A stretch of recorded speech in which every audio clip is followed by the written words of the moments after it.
Hey everybody, Robert with RC Archery, and you're watching Tuesday's Tip of the Week number 111. In this week's video, I've got a couple professional archers that I'm going to dissect a little bit about their form and how it matches up with shot execution. So keep in mind, it doesn't necessarily mean that what I'm going to talk about with shot execution is necessarily their way of executing their shot. I'm going to go over that when I'm actually looking at this in the video with you, but the idea and the principle behind this is if we match up how our form is set up with how we are executing our shots, it can make the overall process a little bit easier for us. So if you're struggling, maybe because of how you're executing your shot, the method that you're using, pulling, relaxing, different things like that versus having a straight bow arm or having a bent bow arm or things like that. We're going to be talking about this today, and hopefully it helps you be able to kind of partner that together and have a little bit better accuracy overall. All right, so this video is from the NFAA Facebook page. This is the live feed that they had for the Rushmore Rumble. Obviously, this is just down to the last two archers here with Matthais Fullerton and Bod Turner. So I want to talk about the differences in their styles and shot execution and what we're seeing here. Now, first one here, Matthais Fullerton.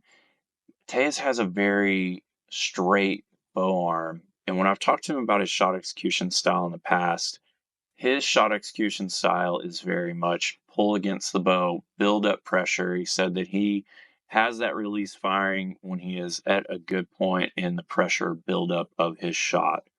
So you'll notice here, very straight bow arm. This style of form for somebody that's going to be pulling through their shot and building that additional pressure into the back wall is great.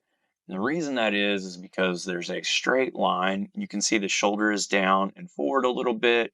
It gives room for the rear scapula to move across to the spine. So it gives a little bit of extra room there to move across, but it also creates a straight line from the shoulder through the elbow into the wrist. So your arm here not having a bend in the elbow and not having the shoulder up, when you are pulling and building additional pressure into the bow by pulling through your shot, this will actually help stabilize the shot itself. You're not going to see as much wiggle and movement, especially up and down movement, as long as you're maintaining a consistent pressure on your pull.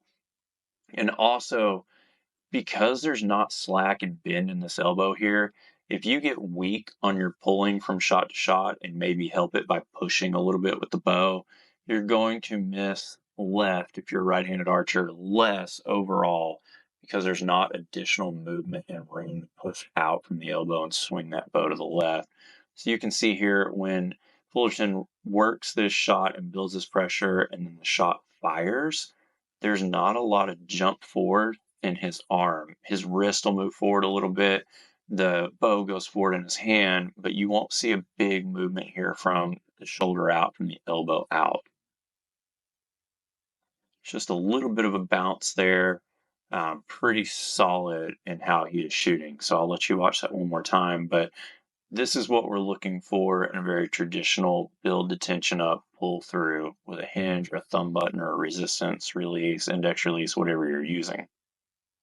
Now, opposite of this, we have Bodie Turner, which Bodie Turner, if you've followed anything through Shot IQ with Joel Turner, you know that their basis behind what they're doing is single digit manipulation being the most accurate way to execute a shot, whether that's with the thumb button and just adding tension and pressure into that button with just the thumb, or maybe you're squeezing the whole hand or just squeezing your third finger or second finger on a hinge release or thumb release or whatever you're doing, right?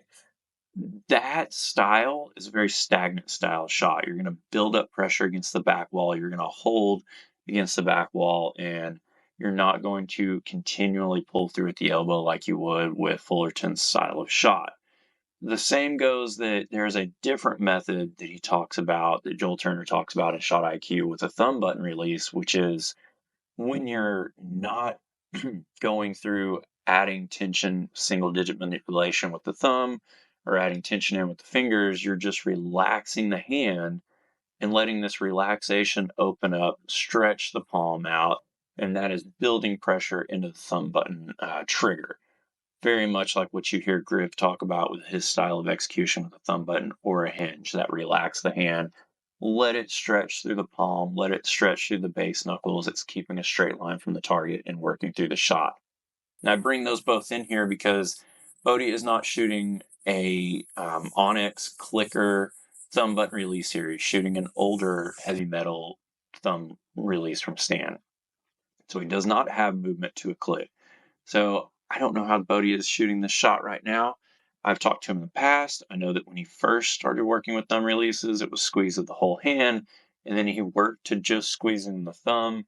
He may be doing the exact same thing here, just not using a click release for whatever reason.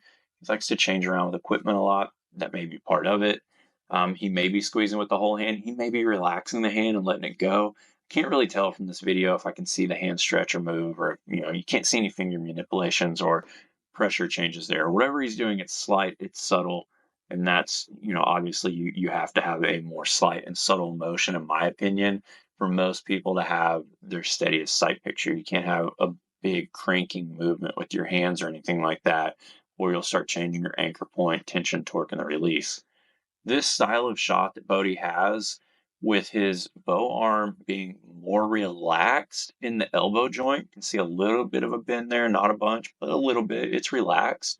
That elbow is lower than the wrist, so this allows this angle here to push up into the bow and help hold the bow up on target. The other thing you'll see is his shoulder is a little bit more up and back into his body. That is also helping brace, support the weight of the bow, and slow the overall motion of the shot down with his stagnant style of shot. Him getting into anchor, holding the tension against the back wall, and maintaining that hold against the back wall. This style of form works really well for that. You're creating the angle to help hold the bow up. You're creating the shoulder joint to have a little extra um, support around the joint itself, and that is helping you with a stagnant style shot. So if you're relaxing through or just manipulating the release, you're not really moving the elbow or the arm back. Even if you're relaxing to build pressure, you're just maintaining the pressure as you move the elbow back. So you can see in this shot with Bodie, there will be a bigger movement from the elbow out, wrist out. The bow is going to jump forward a little bit more. It's not a bunch. Bodie doesn't have a big bend in the elbow like maybe you've seen from, um, like Levi Morgan, stuff like that. But you can see he's got that little bit of bend when he draws, straightens out a little bit when he gets to full draw, and then he just kind of holds that position there. If you have a stagnant style shot, that bend helps. But obviously, if you started pushing off with this bow arm, you're going to have a lot of movement there to push out. So you can see some extra motion. You can see some swings and misses left. So keep that in mind. All right, hopefully that helps with kind of an explanation there to allow you to have a little bit better accuracy and just a little different way to think about things than maybe what you've had in the past. Maybe you want to make some adjustments to your form. Maybe you want to just change shot execution style and see if something works better for you. If you are still watching this video to this point, make sure you comment down below Archery Vision. I appreciate everybody watching these to the end. Make sure that you like, subscribe, share these videos. That helps a ton with the algorithm here on YouTube and getting this out to more people. Thank you all for watching today. I'll see you soon.